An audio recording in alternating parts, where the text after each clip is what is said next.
I've been working on this barn idea for a long time. This time last year, I was already thinking about a new woodworking barn.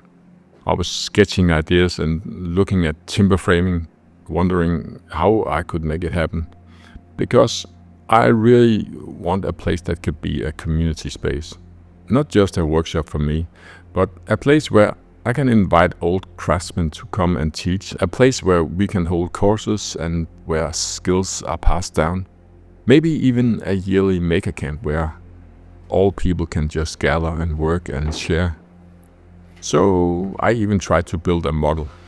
I made a rough barn structure from plywood, just to see the shape of it and to feel the size and to test the strength, inspired by hundreds of barn construction I had seen.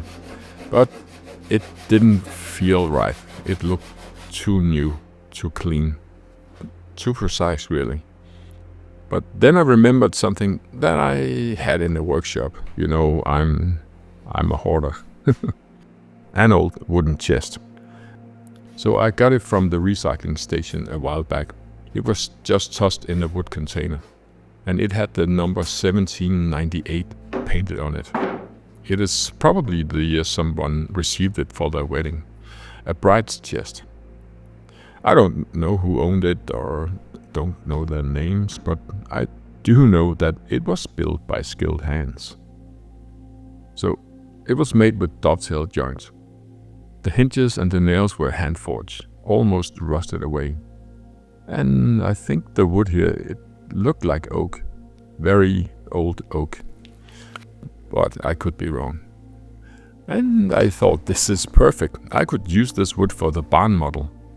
It would instantly make it look old, like something that had always been there, not something fresh out of a sawmill. So I started taking it apart. And every time I take apart old furniture, I learn something. This chest was no exception. The dovetails were hand-cut definitely, slightly uneven, very strong. They had held together for over 200 years. And the nails were hand-forged by fire and hammer, not rolled out of a factory. Back then, everything was handmade, because you only had your hands. No shortcuts, no plywood, no screws from a hardware store. You just had to do everything yourself. So I tried to imagine the craftsman who built it. Probably sitting by a window where he could get some daylight. Chisels in his hand, no machines humming, no dust collection. Just the sound of his chisels against the wood. I really admire that. Because today we rush, we cut corners, we buy cheap and replace often. But back then they built things to last. So I wanted to carry that into my barn model, but there was a problem. This wood was too old and too fragile. I tried to rip some planks from the chest, but the wood cracked and the pieces, they splintered.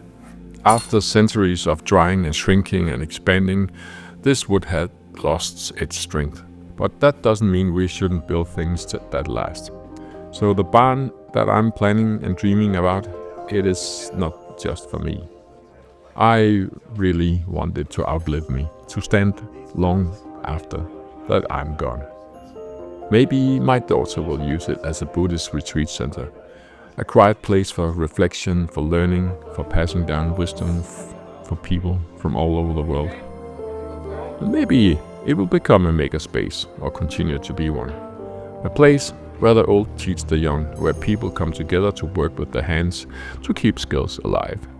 That's the kind of place I want to build. Something rooted in tradition, but meant for the future. That's what I saw in Latvia with the Northmen. Their work isn't about speed or efficiency, it's about respect. Respect for the craft, for the materials, for the past and for the future.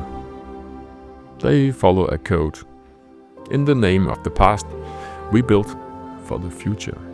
That's exactly what I want this barn to be.